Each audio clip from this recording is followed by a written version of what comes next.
Hello and welcome. This is I Seen You Before, playing Dominions 4 as Therodos in our Blitz. So sorry, my bad. This episode starts with a battle. As planned, we were able to defeat Niffleheim's army with just the use of our pretender, the Ghost King. As you can see, they are spamming Divine Blessing on themselves to get full use of their blessing. Our Pretender is just scripted on casting Quicken Self, Misform and Stygian Skin, which will give us quite enough defenses to deal with our enemies. As you can see right now, they will not be able to get through the defense of our Ghost King, no matter how hard they try. That's due to the fact that none of them have magic weapons, the Ghost King being ethereal on top of Misform and Quickness and Stygian Skin is usually too much for any of those units to get through. If the enemy had spellcasters or magical weapons, perhaps they would have stood a chance, but our Pretender was able to single-handedly handle this army.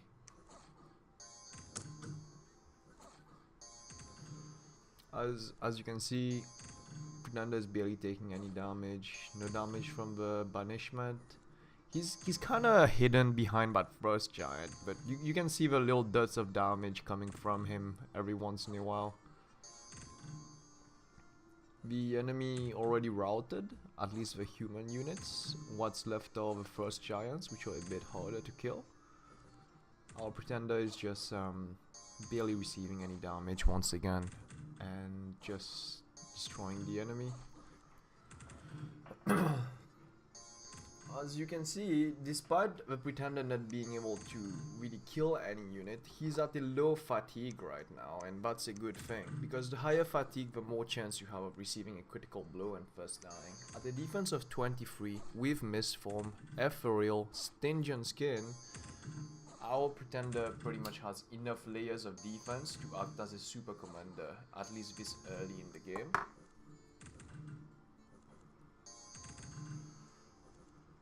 Wow, those giants have quite high morale, but you see as we keep going, they'll eventually rout against the Ghost King. And that's it, that's a win. We just routed Niffleheim.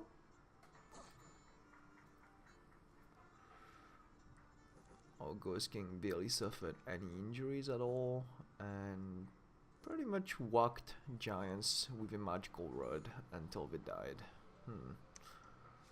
So yeah, that's quite a good feat. 5 giants at 155 gold is at least 700 gold lost by Niffleheim, which is eventually something great for us.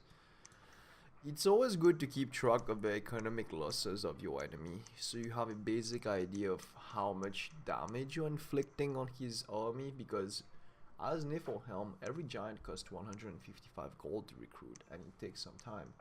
So even though you only end up killing 5 of them, there are still 5 times 150, which is over 700. And the equivalent in human armies is quite big when you think about it. So yeah, this battle was a good one. We still have our Dactyl with 1 death and our national hero on site searching. But here's my idea of giving the Spectral Commander the whip. If I remember correctly, it didn't work exactly as planned, because the whip didn't help him survive the first giants. He got whacked and just died compared to the Ghost King. Otherwise, I gave Soul Contract to this normal commander. And actually, maybe I should have summoned someone that doesn't die to horrors, but that's way later into the game. As you can see, it already has 3 devils already and summoned. We'll be able to use them later on to create the fire raiding squads, and devils are useful against Niffleheim, so that's a plus once again.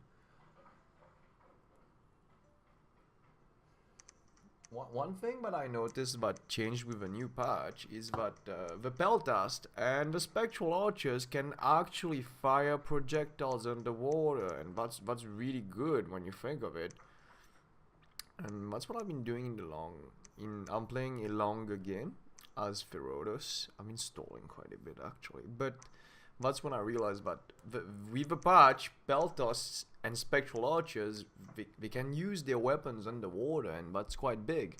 Because when you think of the whole underwater combat environment, they don't really have armor or big shields, and usually underwater units against land archers fare pretty badly. So in a way of saying, it balances off in the sense that those spectral archers and peltast, when they throw their spectral javelin and arrows, there's a chance for the enemy to just resist it thanks to their magic resistance. But if we disregard that, firing projectiles at underwater units is still a great advantage and can only help Therodos further for expansion, in my opinion.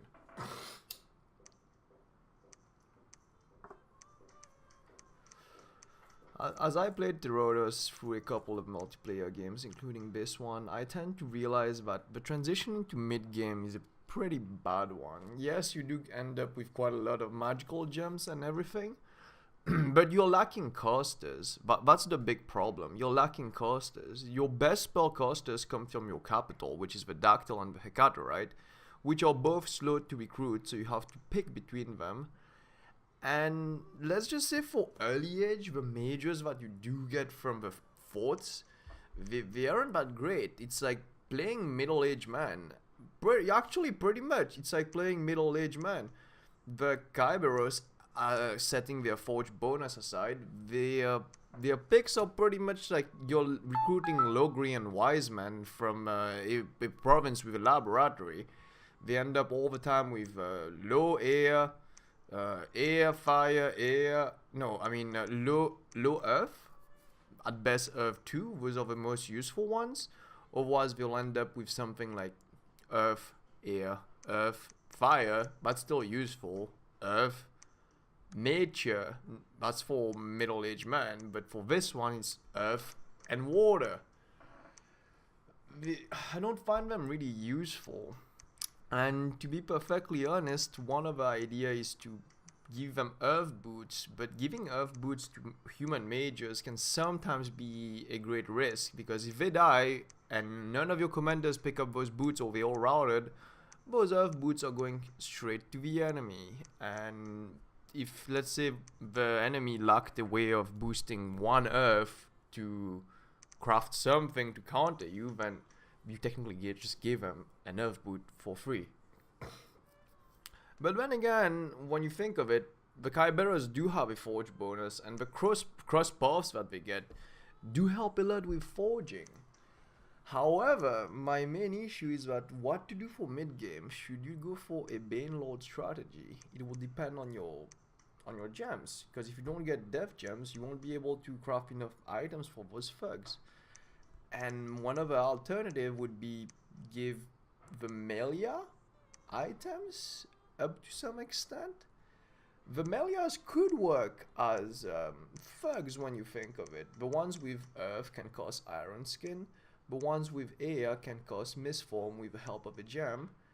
And the ones with nature, I guess they can be used as spellcasters. But yeah, the mid-game is one issue I've had with Therodos. I'm not too sure what to do. You do have a lot of great items to forge. Your crosspaths are quite good.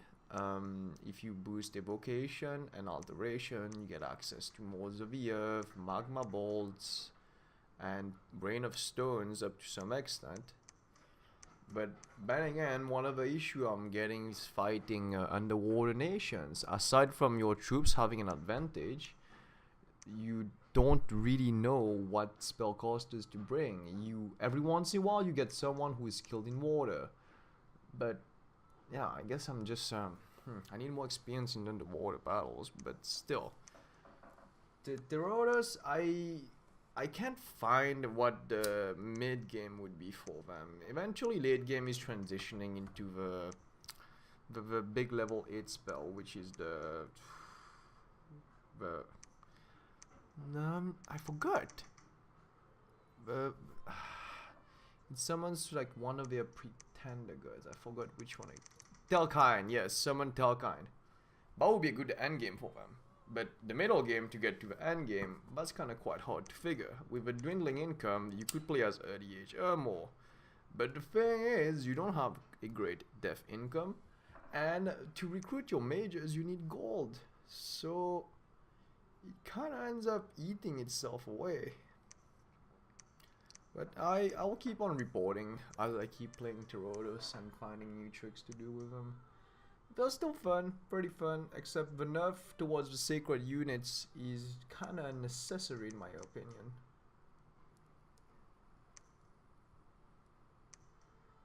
Unless someone had some great success rushing with those before the patch nerf, but I would be uninformed about this.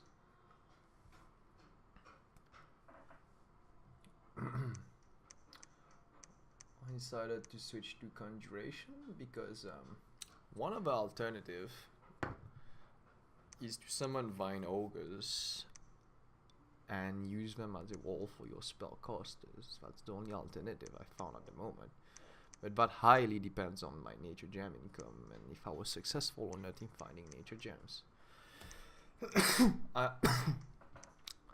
Ideally, as I reach alteration 5, I wished I have a nature 4 gem at least to be able to cast Mother Oak by building a crystal mace. But that would be just things to try out later on. And that's it for this episode. Thanks for watching, everyone. I hope to see you soon. The link on the left will be updated with the next episode as soon as it's updated. And you guys can follow the link on the right to check out one of my communion tutorial. Otherwise, I'm a bit sorry for the slow update schedule lately. I've been busy with exams. One other series that I'm planning would be about pretender creation, a few dominions for videos. And that will probably be coming in like a couple of weeks right after my exam is done. But I've been getting some good footage, and I intend to show people how you can design pretenders to help out with expansion, casting certain spells, or have a very specific nature to it. So thanks for watching, everyone. That's all the time we have for today, and see you soon.